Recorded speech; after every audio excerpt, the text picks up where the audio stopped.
Good day. For those of you who do not know us, we are the instructional staff for ECE 150. Professors Hiran Patel and Werner Dietl, and Douglas Harder. In this topic, we're going to introduce the idea of a widget class for graphical user interfaces.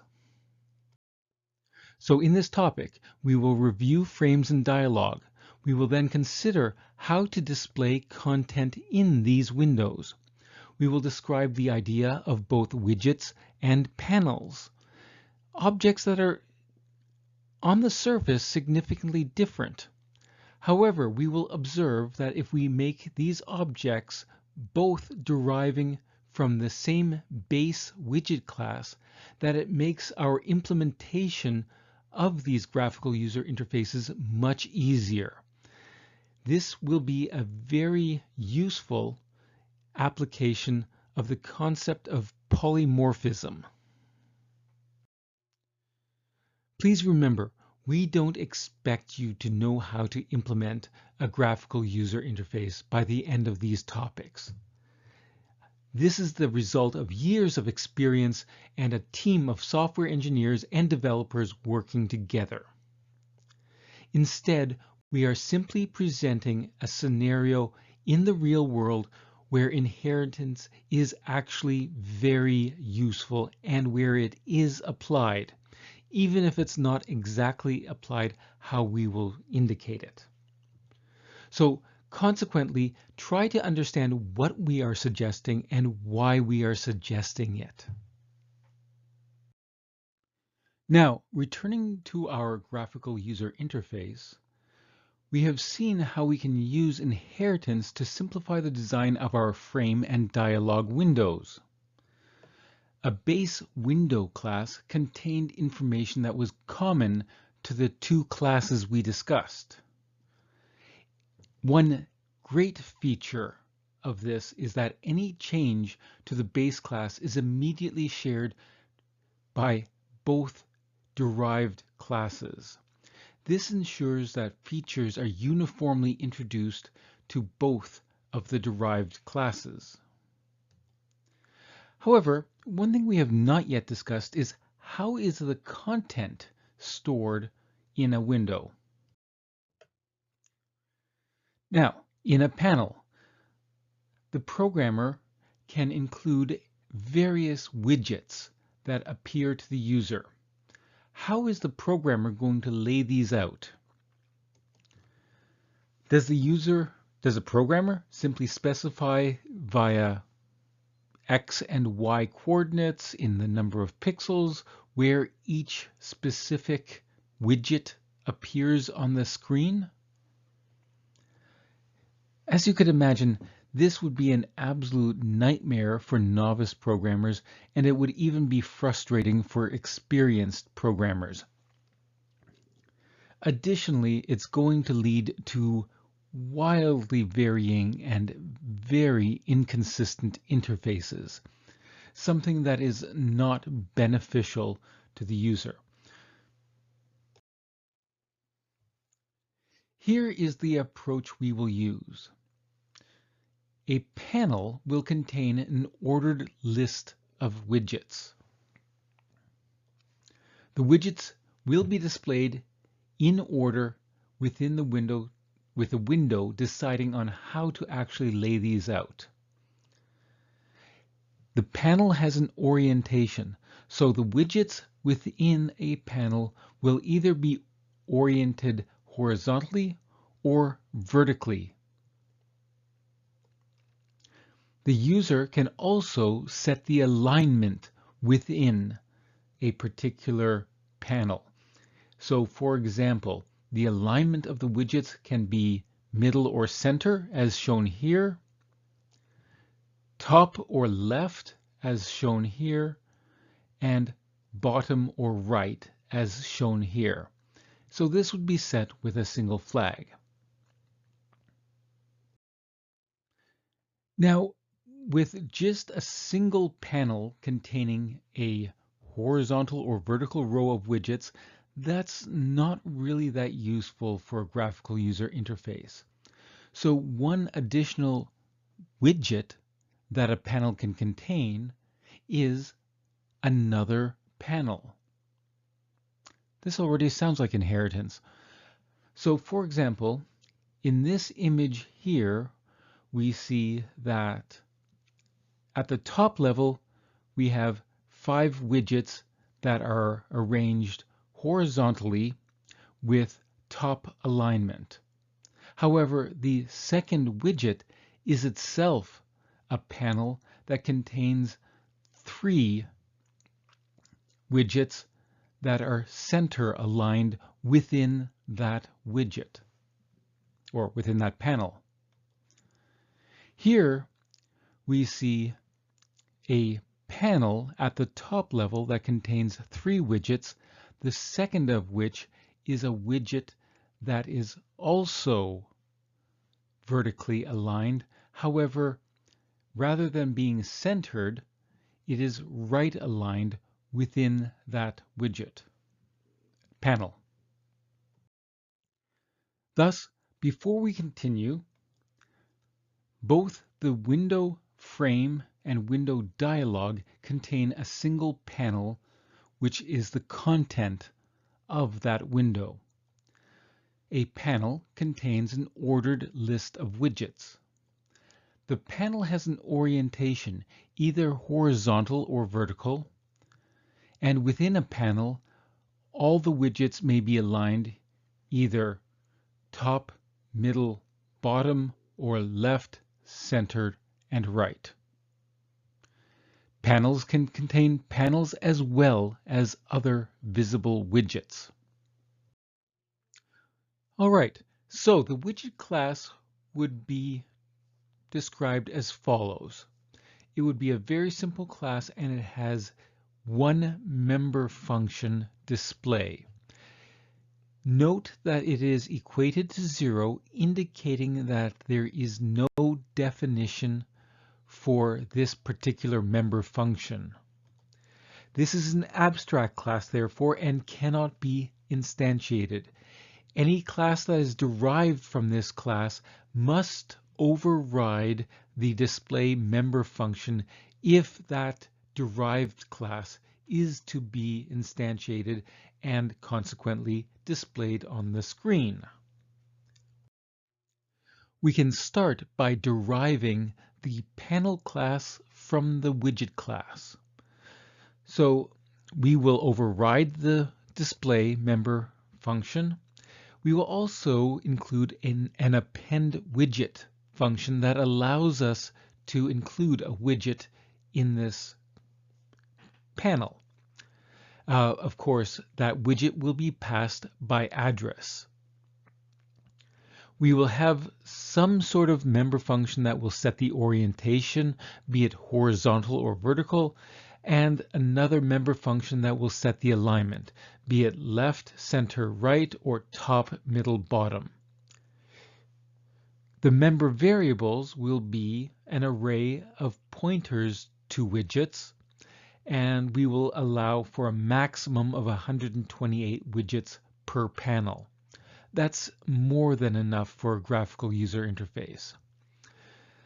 We will also have a widget count that will indicate how many widgets there currently are in this particular panel. We'll have a Boolean value, which will be true if there is a horizontal orientation and false if it is a vertical orientation. And then we have an integer value alignment, which is 0, 1, or 2, depending on whether or not the alignment is left or top, center or middle, or right or bottom. Here's the constructor for the panel class. Note that as with other more complex objects, the constructor does not take any arguments. Instead, all the member variables are given default values, and if a user wants to change any of those, they can call the appropriate member functions to make those changes. Again, that's to simplify simplify life for the user, because you don't want to have 5 or 10 different arguments to the constructor, in which case you're going to get more confused trying to figure out which is which. Here is the member function append widget, which takes the address of a widget that we will add to this panel. We will check if there's already 128 objects or widgets in this panel. We will just throw an invalid argument exception. Otherwise, we will append this next widget to the end of our list of widgets for this particular panel. Note that we have no member functions here for reordering the order or changing the order of the widgets in a panel, but someone could obviously implement something like that. Now, the display member function simply loops through the array and calls display on each of the components or each of the widgets. Now, remember that the widget array is an array of pointers to widgets. However, through polymorphism, the C compiler will ensure that the appropriate display member function is called to display a specific widget. So again, here is an excellent application of polymorphism. Also, if one of the widgets is itself a panel, then when display is called, this will be a recursive call to display on that sub-panel, which will then go on to display each of its widget entries, which may itself contain further nested panels. So what are the possible visible widgets? Of course, there are, for example, text boxes that contain information the user can read. You could also have some sort of image, or you could have a button, and with a button, when the user selects that button, some sort of action occurs. However, we're going to restrict our discussion to visible widgets that have a state. Now, a checkbox is a small square, and if the user selects that checkbox, a check mark appears in it, indicating true. If the user clicks on that checkbox again, the checkbox disappears, and thus it indicates false. A toggle button is similar, except it appears as an oval with a switch that can be moved either to the left or to the right of the oval. One side would be representing false, probably the left, and the other side would be representing true. Once again, a toggle button has a state that anything else in the graphical user interface should be able to query at any time to determine what the state is. Both of these have Boolean values as their state.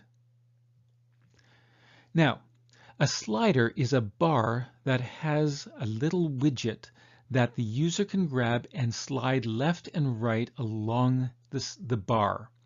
And this will take on different integer values from a minimum value to a maximum value, say 0 to 100. This stores an integer value on a given range. A spinner is similar to a slider, however, you see a visible number, and then by clicking one of two buttons, you can either cycle up through those numbers or down through those numbers. Once again, the spinner itself has as a state the value that you currently see. Both of these visible widgets have a state that is an integer value.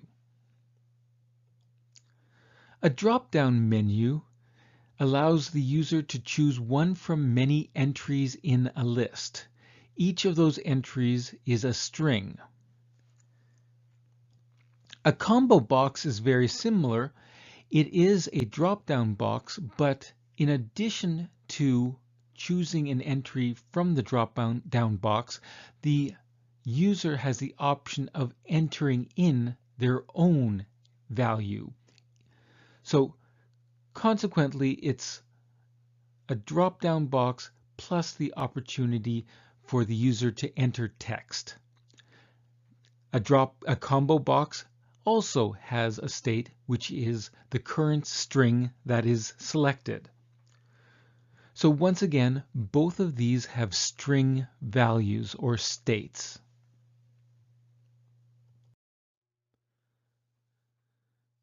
Thus, we may actually want to categorize these. It may be reasonable to create a class called a Boolean widget, which has a member function value that returns either true or false. Thus, at any time, any particular member function executing somewhere can query a particular widget asking what its current value is. Is it set to true or is it set to false? The same way we could have an integer class derived from the widget class, and the integer widget will have an integer value that it could be returned. And finally, you could have a string widget derived from the widget class, and this has a state that can be queried, and that query will return a string. You will notice that all three of these member functions in these classes are set or equated to 0, indicating that they will not be implemented and that these are therefore abstract classes. Any class that derives from one of these classes must not only implement the display member function, but must now also implement the value member function, returning the appropriate type. Therefore, the checkbox and toggle button classes would be derived from the Boolean widget class. The spinner and slider classes would be derived from the integer widget class, and the drop-down menu and combo box classes would be derived from the string widget class. In each case, these classes must implement the display and the value member functions for us to actually instantiate or create one of these objects. To add such a widget to the content of a frame or a dialog, first you dynamically allocate the memory for that widget and initialize it appropriately. On the appropriate panel, call append widget, which will then add that to the end of the widgets that are being displayed within that panel.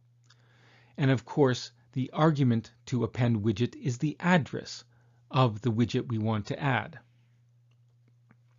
Similarly, a panel could be dynamically allocated and subsequently appended to another panel. Please note, this presentation is slightly, well, actually quite naive of some of the more modern means of creating such classes. For example, throwing around addresses is perhaps not the best idea. However, these examples here have been simplified in order to help you understand how inheritance can be used in programming. In this case, another example where inheritance can be usefully applied to graphical user interfaces. Hopefully you now understand the need for having a base widget class. This is a class from which very different classes such as panels and checkboxes can ultimately be derived in order to create a pleasing user interface. Now you understand the need for having a common and user-friendly approach to displaying graphical widgets on the screen. You know that a panel class groups widgets and displays them either horizontally or vertically together with an appropriate alignment. You understand that both the panel class and all other visible widget classes are ultimately derived from an abstract widget base class. And you are aware that classes that derive from some of our abstract classes may need to override the display member function and in some cases the value member function in order to make it possible to create instances of such classes. Now, the actual display and creation and appearance of these are way beyond the scope of this course. But once you get to fourth year, you may actually have some fun with your own classes. At this point, however, all you need to be aware of is the fact that we can use inheritance to simplify how we create such objects. Here are the references, the colophon, and a disclaimer. Cheers!